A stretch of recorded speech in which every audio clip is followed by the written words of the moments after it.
ਤੇ ਮੇਰੇ ਪਿਤਾ ਜੀ ਨੇ ਹਰ ਵੇਲੇ ਇੱਕ ਅਰਦਾਸ ਕਰਦੇ ਹੁੰਦੇ ਸੀ ਕਿ ਪ੍ਰਮਾਤਮਾ ਤੁਹਾਨੂੰ ਨਿਸ਼ਾਨ ਸਾਹਿਬ ਜਿੱਡਾ ਉੱਚਾ ਨਾਂ ਦੇਵੇ।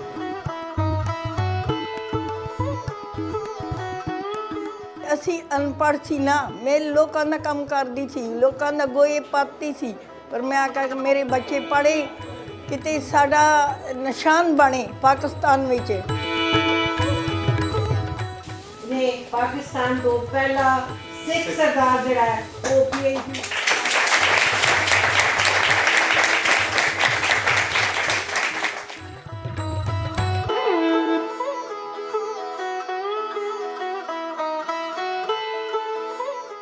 ਮੈਨੂੰ ਕਲਿਆਣ ਸਿੰਘ ਨੇ ਵੀ ਖੁਸ਼ੀ ਹੈ, ਮੇਰੇ ਸਾਰੇ ਪਾਕਿਸਤਾਨ ਦਾ ਵੀ ਮੈਨੂੰ ਖੁਸ਼ੀ ਹੈ। ਪਾਲਾ ਹੋਏ ਸਾਰੇ ਪਾਕਿਸਤਾਨ ਨੂੰ ਵਧਾਈਆਂ।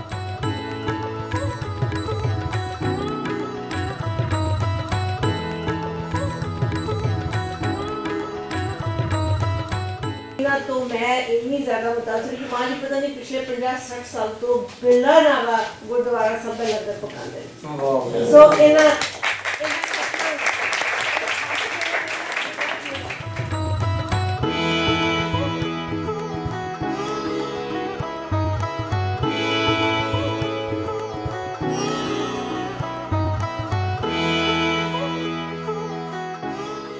मैं समझदा हाँ कि पाकिस्तान च रहने वाले सिख कम्यूनिटी बहुत थोड़ी है, लेकिन पाकिस्तान च रहने वाले सिख कम्यूनिटी के काम बहुत वड्डे वड्डे हुण हो रहे हैं। और मैं समझदा कि अज का दिन पाकिस्तान की सारी संगत वास्ते एक बहुत वड्डा दिन है। मैं पूरी सिख कम्यूनिटी नूं, पूरी सिख जगत नूं एक रिक्वेस्ट करांगा कि अगर असीं मान लैना है, इज्जत लैनी है, अपना नाम बनाना है, तो वो सिर्फ और सिर्फ एजुकेशन दे विच है। एजुकेशन साडी धर्मी भी होनी चाहिए है और एजुकेशन साडी दुनियावी भी होनी चाहिए है। ਮੈਨੂੰ ਯਕੀਨ ਜਾਣੋ ਅੱਜ ਐਵੇਂ ਮਹਿਸੂਸ ਹੋ ਰਿਹਾ ਜਿਵੇਂ ਮੈਂ PhD ਕੀਤੀ ਹੈ, ਯਾਨੀ ਨਾ ਮਾਣ ਹੋ ਰਿਹਾ ਹੈ। ਔਰ ਸਰਦਾਰ ਕਲਿਆਣ ਸਿੰਘ ਕਲਿਆਣ ਹੋਰਾਂ ਤੇ ਡਾਕਟਰ ਮਹਿੰਪਾਲ ਸਿੰਘ ਇਹ ਉਦੋਂ ਦੇ ਸਾਥੀ ਨੇ ਜਦੋਂ ਸਮਝੋ ਸਕੂਲ ਲੈਵਲ ਤੋਂ ਆਏ ਨੇ ਤੇ ਅਸੀਂ ਬੱਚੇ ਹੁੰਦੇ ਸੀ ਤੇ ਜਨਾਬ ਕੱਚੇ ਖੇਡਦੇ ਰਹੇ ਹਾਂ। ਲੇਕਿਨ ਇੱਕ ਚੀਜ਼ ਇਹਨਾਂ ਦੋਵਾਂ ਨੂੰ ਮੈਂ ਬਹੁਤ ਐਪਰੀਸ਼ੀਏਟ ਕਰਾਂਗਾ, ਇਹਨਾਂ ਨੇ ਬਹੁਤ ਮਿਹਨਤ ਕੀਤੀ।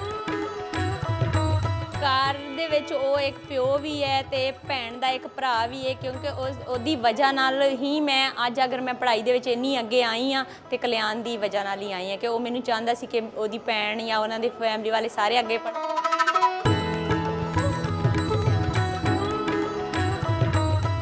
ਆਪਣਾ ਘਰ ਦਾ ਜੀ ਜਿਹੜਾ ਹੈ ਉਹ ਕਿਹਨੂੰ ਮਾੜਾ ਲੱਗਦਾ ਹੈ।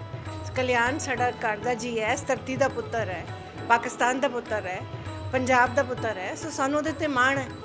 ਤਾਂ ਇਹ ਸਾਡੀਆਂ ਜਿੰਨੀਆਂ ਸਾਡੇ ਜਿਹੜੇ ਆ ਜੀ ਨੇ ਜਿਨ੍ਹਾਂ ਨੂੰ ਅਕਲੀਅਤ ਜਾਂ ਮਾਈਨੋਰਿਟੀ ਕਹਿੰਦੇ, ਇਹ ਸਾਡੇ ਜ਼ੇਵਰ ਨੇ, ਇਹ ਸਾਡਾ ਸ਼ਿੰਗਾਰ ਨੇ। ਕੀ ਬਾਤ। ਤੇ ਇਹਨਾਂ ਤੋਂ ਬਗੈਰ ਅਸੀਂ ਕੁਛ ਨਹੀਂ। ਉਸਤਾਦ ਲਈ ਇਹੋ ਖੁਸ਼ੀ ਹੁੰਦੀ ਹੈ ਕਿ ਇੱਕ ਸਾਡਾ ਸਟੂਡੈਂਟ ਜਿਹੜਾ ਉਹ ਇਜਤਮਾਈ ਜ਼ਿੰਦਗੀ ਜਿਹੜੀ ਹੈ ਵਸੇਬ ਜਿਹੜਾ ਹੈ ਉਹਦੇ ਵਿੱਚ ਇੱਕ ਪੋਜ਼ਿਟਿਵ ਰੋਲ ਅਦਾ ਕਰਨ ਦੇ ਕਾਬਿਲ ਹੋ ਗਿਆ ਔਰ ਇਸ ਕਾਬਿਲ ਹੋ ਗਿਆ ਕਿ ਨਾ ਸਿਰਫ ਆਪਣੇ ਆਪ ਜੋਗਾ ਬਲਕਿ ਉਹ ਦੂਸਰਿਆਂ ਦੀ ਜ਼ਿੰਦਗੀ ਨੂੰ ਵੀ ਪੋਜ਼ਿਟਿਵਲੀ ਉਹਨਾਂ ਨੂੰ ਰਸਤਾ ਵਿਖਾਉਣ ਦੇ ਕਾਬਿਲ ਹੋ ਜਾਏ। ਇਸ ਤੋਂ ਬੜਾ ਹੋਰ ਉਸਤਾਦ ਲਈ ਕੀ ਖੁਸ਼ੀ ਹੋ ਸਕਦੀ। ਮੈਕਸੀਮਮ ਜਿਹੜਾ ਸਤ੍ਹਾ ਦੇ ਉੱਤੇ ਇੱਕ ਫਾਇਦਾ ਹੋਏਗਾ ਕਿ ਅਸੀਂ ਜਿਹੜੀ ਸਾਡੇ ਤਾਸੁਬ ਹੈ, ਤੰਗ ਨਜ਼ਰੀ ਹੈ, ਉਹਨੂੰ ਬਹੁਤ ਜ਼ਿਆਦਾ ਘੱਟ ਕਰਨ ਵੱਲ ਲਿਜਾਣ ਦੇ ਵਿੱਚ ਫਾਇਦਾ ਹੋਏਗਾ।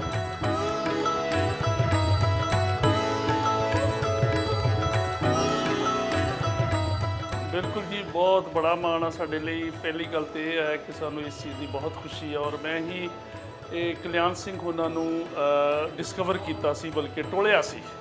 अगर सही गल करो तो मैं टोल के लेके आया उन्होंने। असी बहुत ही प्यार करते हैं और स्पैशली जी साड़ी मिनोरिटी कम्यूनिटीज़ ने और सिख कम्यूनिटी है जी है उन्होंने वास्ते असी एक बहुत अच्छी फिजा जी पैदा की गवर्नमेंट कॉलेज के बहुत ज़्यादा इन्हों फैसिलिटेट किया जाता।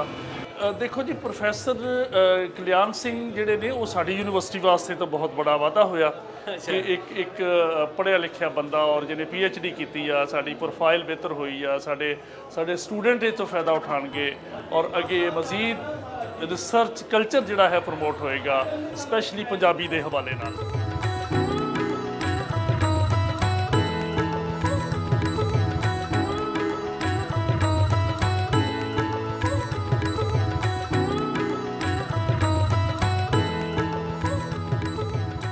अगर अज इस थां दे उत्ते पहुँचे हाँ तो वो बहुत वड्डियां अरदासां ਜਿਹੜੀਆਂ ਨੇ ਉਹ ਪਰਿਵਾਰ ਦੀਆਂ ਹੁੰਦੀਆਂ ਨੇ। ਪਰਿਵਾਰ ਖਾਸ ਤੌਰ ਤੇ ਮੇਰੇ ਪਿਤਾ ਜੀ ਨੇ ਹਰ ਵੇਲੇ ਇੱਕ ਅਰਦਾਸ ਕਰਦੇ ਹੁੰਦੇ ਸੀ ਕਿ ਪ੍ਰਮਾਤਮਾ ਤੁਹਾਨੂੰ ਨਿਸ਼ਾਨ ਸਾਹਿਬ ਜਿੱਡਾ ਉੱਚਾ ਨਾਂ ਦੇਵੇ। ਸੋ ਉਹ ਅਰਦਾਸਾਂ ਜਿਹੜਾ ਹੈ ਉਹ ਅੱਜ ਯਾਦ ਆਈਆਂ। ਉਹ ਮਾਤਾ ਜੀ ਦੀਆਂ ਜਿਹੜੀ ਸੇਵਾ ਦਾ ਫਲ ਸੀ ਉਹ ਮਹਿਸੂਸ ਹੋਇਆ ਅੱਜ। ਆਪਣੇ ਪਰਿਵਾਰ ਦੀ ਮੁਹੱਬਤ ਔਰ ਦੋਸਤਾਂ ਸਭ ਦੀ ਜਿਹੜੀ ਸ਼ਫਕਤ ਸੀ, ਖਾਸ ਤੌਰ ਤੇ ਇੱਕ ਐਸੇ ਮੁਆਸ਼ਰੇ ਦੇ ਵਿੱਚ ਜਿੱਥੇ ਜੀਵਨ ਜੀਣਾ ਇੱਕ ਮੁਸ਼ਕਿਲ ਕੰਮ ਹੁੰਦਾ ਹੈ ਔਰ ਘੱਟ ਗਿਣਤੀ ਬਣ ਕੇ ਰਹਿਣਾ ਬਹੁਤ ਮੁਸ਼ਕਿਲ ਕੰਮ ਹੁੰਦਾ ਹੈ, ਉੱਥੇ ਤੁਸੀਂ ਸਰਵਾਈਵ ਕਰੋ ਔਰ ਸਰਵਾਈਵ ਕਰਕੇ ਇੱਕ PhD ਦੀ ਡਿਗਰੀ ਲਓ। ਡਿਗਰੀਆਂ ਤੇ ਇਨਸਾਨ ਦੀ ਸ਼ਾਇਦ ਉਸ ਤਰ੍ਹਾਂ ਦੀ ਸ਼ਨਾਖਤ ਨਾ ਕਰਦੀਆਂ ਹੋਣ, ਪਰ ਹਕੀਕਤੀ ਜਿਹੜੀ ਤੁਸੀਂ ਅਗਰ ਵੇਖ ਲਓ ਕਿ ਸਾਡੇ ਜੀਵਨ ਵਿੱਚ ਇੱਕ ਬਹੁਤ ਵੱਡਾ ਰੋਲ ਵੀ ਹੁੰਦਾ ਹੈ। ਅੱਜ ਜੀਵਨ ਦੀ ਇੱਕ ਆਖਰੀ ਡਿਗਰੀ ਹੁੰਦੀ ਹੈ PhD, ਸੋ ਉਸ ਦੇ ਵਿੱਚ ਬਹੁਤ ਜ਼ਿਆਦਾ ਖੁਸ਼ੀ ਹੈ, ਬਹੁਤ ਜ਼ਿਆਦਾ ਮਾਣ ਹੈ।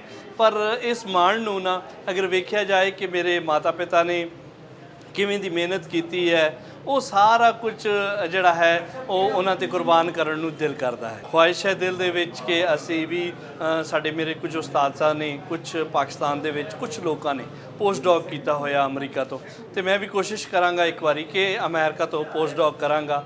ਔਰ ਇਸ ਦੇ ਨਾਲ ਨਾਲ ਇਹ ਨਹੀਂ ਹੈ, ਮੇਰੀ ਫੈਮਿਲੀ ਬੈਕਗ੍ਰਾਉਂਡ ਦੇ ਵਿੱਚ ਵੀ ਮੈਨੂੰ ਬਹੁਤ ਸਾਰੇ ਦੋਸਤਾਂ ਨੇ ਮਦਦ ਕੀਤੀ ਹੈ। ਉਹਦੇ ਵਿੱਚ ਮੈਂ ਖਾਸ ਤੌਰ ਤੇ ਪ੍ਰੋਫੈਸਰ ਗੁਰਚਰਨ ਸਿੰਘ ਦਾ ਨਾਂ ਜ਼ਰੂਰ ਲਾਵਾਂਗਾ ਕਿ ਉਹਨਾਂ ਨੇ ਐਜ਼ ਐਜੂਕੇਸ਼ਨਿਸਟ ਬਹੁਤ ਸਾਰੀਆਂ ਥਾਵਾਂ ਦੇ ਉੱਤੇ ਮੇਰੀ ਮਦਦ ਕੀਤੀ ਹੈ। ਮੇਰੇ ਪਰਿਵਾਰ ਦਾ ਹਿੱਸਾ ਹੈ, ਮੇਰਾ ਭਤੀਜਾ ਹੈ, ਪਰ ਫਿਰ ਵੀ ਉਹ ਵੀ ਮੇਰੇ ਕੋਲ PhD ਲੈਵਲ ਤੱਕ ਪਹੁੰਚ ਚੁੱਕੇ ਨੇ। ਵਾਹਿਗੁਰੂ ਸੱਚੇ ਪਾਤਸ਼ਾਹ, ਮੈਂ ਕੋਸ਼ਿਸ਼ ਕਰ ਰਿਹਾ ਹਾਂ ਤੇ ਅਰਦਾਸ ਕਰ ਰਿਹਾ ਕਿ ਉਹ ਵੀ ਇਸ ਸਾਲ ਹੀ PhD ਹੋਣ।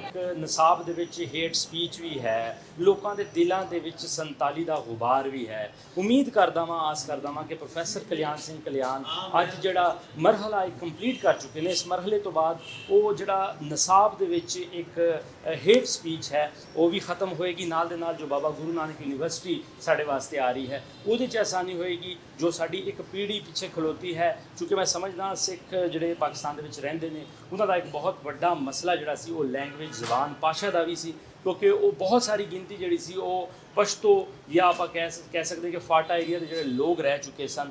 ਸੋ ਉਹਨਾਂ ਦਾ ਅੱਗੇ ਵਧਣਾ ਥੋੜ੍ਹਾ ਜਿਹਾ ਮੁਸ਼ਕਲ ਸੀ, ਲੇਕਿਨ ਪ੍ਰੋਫੈਸਰ ਕਲਿਆਣ ਸਿੰਘ ਕਲਿਆਣ ਵਰਗੇ ਲੋਕ ਜਦੋਂ ਹੁਣ ਅੱਗੇ ਆ ਗਏ ਨੇ ਤੇ ਇਸ ਚੀਜ਼ ਦੀ ਪੂਰੀ ਉਮੀਦ ਹੈ ਕਿ ਵੱਖ-ਵੱਖ ਪਾਕਿਸਤਾਨ ਦੇ ਵੱਖ-ਵੱਖ ਸ਼ੋਬਿਆਂ ਦੇ ਵਿੱਚ ਪ੍ਰੋਫੈਸਰ ਕਲਿਆਣ ਸਿੰਘ ਕਲਿਆਣ ਰਾਹੀਂ ਹੋਰ ਵੀ ਬੱਚੇ ਅੱਗੇ ਆਣਗੇ ਔਰ ਆਪਣੇ ਪੱਖ ਦਾ, ਆਪਣੇ ਕੌਮ ਦਾ, ਆਪਣੇ ਮੁਲਕ ਦਾ ਨਾਮ ਰੌਸ਼ਨ ਕਰਨਗੇ।